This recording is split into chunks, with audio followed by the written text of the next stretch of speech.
তোমরা হিন্দু মুসলমানের মধ্যে দাঙ্গা বাজাইছে। হিন্দুর কথা থেকে মুসলমানের কথা, মুসলমানের কথা থেকে হিন্দুর দ্বারে কথা। মাতারি যাতে বলে একজনের কথা আর একজনের কথা ক্লিক বাজায়, ক্লিক বাজাইছে ধর্মে ধর্মে, দাঙ্গা বাজাইছে ধর্মে ধর্মে। তোমরা ইন্ডিয়ার দালালি করতে করতে, চামচামি করতে করতে তোমার মানসিকতা হয়ে গেছে বাবা কলিকাতা।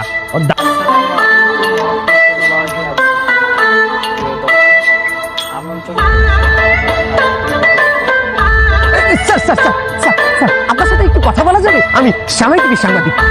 অবশ্যই স্যার আমরা জানি আপনি ডক্টর মোহাম্মদ ইউসুফ একজন জাতিসংঘের মহাসচিব, কিন্তু তা হওয়া সত্ত্বেও স্যার আপনি অজপরা গায়ে আপনি উপজেলা চেয়ারম্যান হয়ে কেন আসলেন স্যার?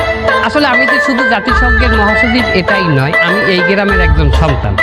আর এই গ্রামে কাজ করার জন্য যখন আমি অফারটা পাইছি উপজেলা চেয়ারম্যানের, নিজের মাতৃভূমির টানে আমি চলে আসছি। স্যার আমরা জানি আমাদের যে উপজেলা চেয়ারম্যান ছিলেন সাবেক, তিনি এই গ্রাম থেকে কোটি কোটি টাকা কামিয়েছেন। স্যার আপনার কত টাকা কামানোর ইচ্ছে আছে স্যার? কয়টা আছে এই গ্রামে? মানে কি কামাবো, কি আছে তোমাদের এইখানে? হ্যাঁ, আরে সাবেক চেয়ারম্যান ভাতের থালটা পর্যন্ত সাইডে খাইয়ে চলিয়ে গেছে। আমি বাবা রোজা থাকার নিয়ত করে আসছি। আমি জানি এখানে কিছু নাই, আমার না খেয়ে থাকতে হবে, তাই রোজার নিয়ত করেছি। কি যে বলেন স্যার, আমাদের সাবেক চেয়ারম্যানই তো এই এলাকা থেকে কামিয়েছে 100 কোটি। আহ তোমার একটা কোটি চাই, টাকাটা আমার কাছে কোনো ব্যাপার না। ব্যাপার এমনি আমি যখন বাইরের দেশে থাকি 1 থেকে 1.5 সপ্তাহের ভিতর আমার ও টাকা চলে আসে পকেটের ভিতরে। আমার ইনকাম সম্পর্কে ধারণা আছে। আচ্ছা স্যার বুঝতে পেরেছি। তাহলে স্যার আপনার এই ভারপ্রাপ্ত চেয়ারম্যানের মেয়াদ কতদিন থাকবে? আপনি কতদিন থাকবেন স্যার? থাকবো না তোমাদের এখানে। চল চল স্যার স্যার স্যার স্যার কোথায় যাচ্ছেন স্যার, কোথায় যাচ্ছেন? আইতালাম না এর মধ্যে কয় যে আপনি থাকবেন কয়দিন। তোমরা ইন্ডিয়ার দালালি করতে করতে, চামচামি করতে করতে তোমার মানসিকতা হয়ে গেছে বাবা কলিকাতা। দাদা আপনি এসছেন, খেয়ে এসছেন না যেয়ে খাবেন? কোনটা দাদা? আর কোনো কথা হবে না, আমি উন্নয়নের কাজে ব্যস্ত, আমার সময়ের মূল্য আছে। I love sir sir sir sir sir I am বোবা, আই অ্যাম বোবা, আই অ্যাম বোবা। ভারপ্রাপ্ত চেয়ারম্যান তো সবাই মন জয় করে ফেলতেছে। ও যেসব কাজ করতেছে খুবই খুশি হচ্ছে তাতে। সবাই কিন্তু ওদিক ঝুঁকে যাচ্ছে, আপনার কিন্তু পথ থাকবে না কিন্তু। তোমরা হিন্দু মুসলমানের মধ্যে দাঙ্গা বাজাইছে।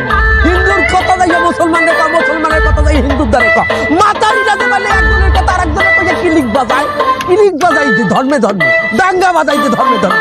যেখানে মুসলমানেরা ওয়াজ মাহফিল করবে, হিন্দু উস্কাই দিবে। তোমরা কেন ওয়াজ মাহফিল করো না? তোমরা ওয়াজ মাহফিল করো। কীর্তন ও দুটো কীর্তন বলা হয় না? তোমরাও কীর্তন বলা করো।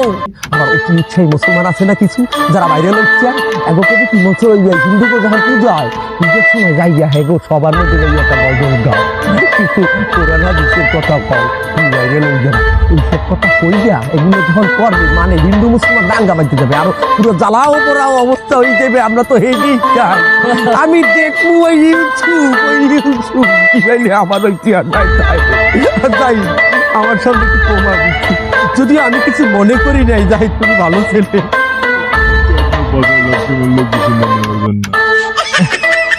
যাই, আমি কিন্তু ঠিকই শুনে ফেলেছি।